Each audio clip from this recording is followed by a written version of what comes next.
too much about photography. Never studied photography.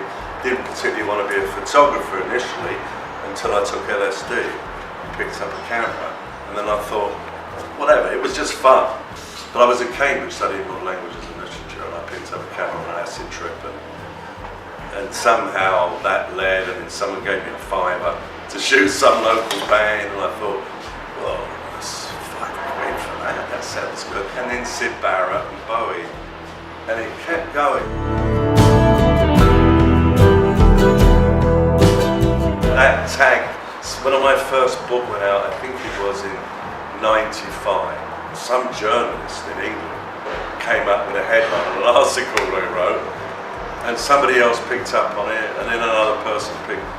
What does it mean? I don't know what it means. I didn't shoot the Carpenters, I didn't shoot Boston, I didn't shoot, what else did I didn't shoot REO Speedwagon, I didn't shoot many. However, of course, in retrospect, I shot what people saw as the cutting edge, all that glammy, punky stuff, and I was totally immersed in that. Of course, I also shot Bob Marley and Ozzy Osbourne along the way.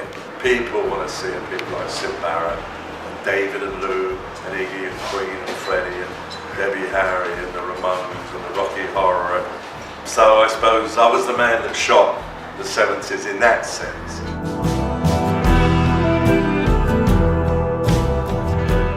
This one here, the original image, obviously this is a piece of art that's been done from it.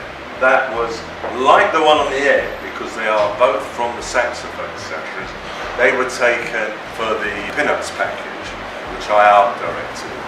Well, they're performance images, but I can see that they were both taken in 1973, which was, David sometimes calls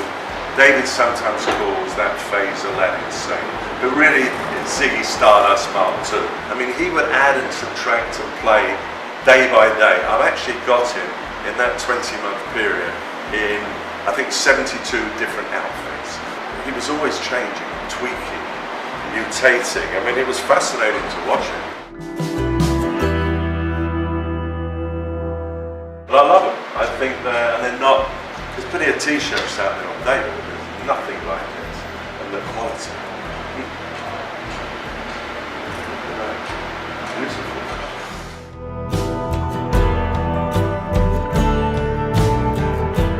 Back in those days, it definitely helped, because he stood out. But no, I think David would have been a big deal if he'd gone out looking like the drabbest performer on God's earth. The fact that he looked like the most amazing person that anybody had ever seen, well, maybe that added a few thousand sales. And for David, the music was always more important. It's just that image thing, he was so good at it that it got a bit ahead of him, and then of course he used it. What David brought in was this space image thing. There was a whole other element. And then a little taste of the German and the French. I mean, he somehow, into that Ziggy Stardust, he introduced so many different strains. I think the image helped, but on the bottom line, the music. Listen to Ziggy Stardust, listen to Hunky Dory, listen to Aladdin Sane. I mean, they're not getting played because of the way David looks all the time. They're getting played because the music's incredible.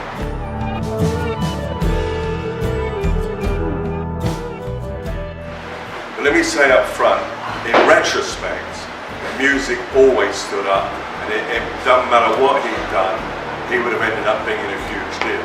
But he was always playing around with that from earlier times. I mean, it was part of his DNA to play around with the way he looks, and he had studied mime with a guy called Lindsay Kemp, who taught David all that amazing stuff, thought the foundation, stirred his interest in Noh and Kabuki theatre. It was like in a way, like a mod. A mod, the principle of the mod meaning, you know, they're always changing, they were always the latest this and the latest. But David was kind of beyond the latest this or that, because he was doing his own thing out ahead of everybody.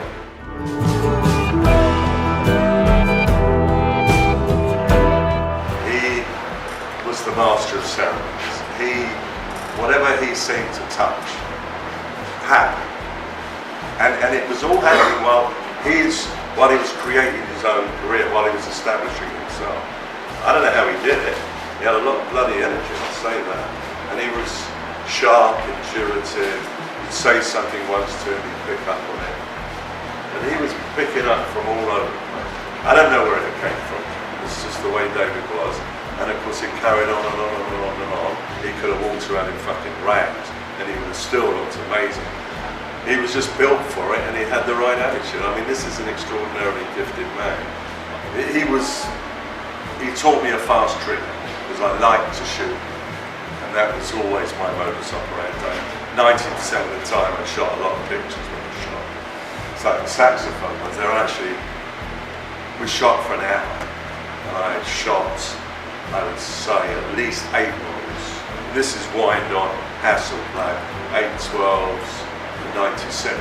So, because I shot full length, as you can see here, and that's also full length, but there's also close-ups, black and white and colour.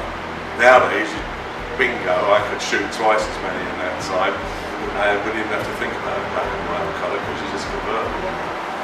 You know, it was very intuitive, instinctive. I mean, I have been very lucky in my life to have shot some amazingly photogenic subjects. And of course, finally I got to New York and got to shoot Debbie Harry. And I saw from Syd Barrett, Lou, Iggy, David, Fred especially, and Roxy Music. These people were artists. They were rock and rollers, but they were artists. And this one, him and Lou Reed were in a way the two cornerstones for me. And David represented London and this brighter thing, and Lou was New York and this darker thing. Him, Lou, Iggy, especially those three, as I dubbed them years ago, the unholy trinity. There's nothing goes on today that upsets anybody to the degree that they upset people back then. And of course later the Sex Pistols especially also upset people in a different way but to the same degree. But of course the media was so different too. It's hard putting it all into context. It was a smaller batch of people. Yes, by 73, as Davis talks about, I mean, hod carrying, you know, construction workers would be walking around with the big heels and, you know, the gaudy outfits. And that was his doing, I'm afraid. He did inspire a whole generation. And of course it washed over into America. They all look pretty back, all those guys. You know, a little bit of pout here and there, a bit of this. I was right on top of it. Because that's the way you could get close to the hot babe. And you were hit. You looked like you could swing either way. You were definitely hit. That was the order of the day.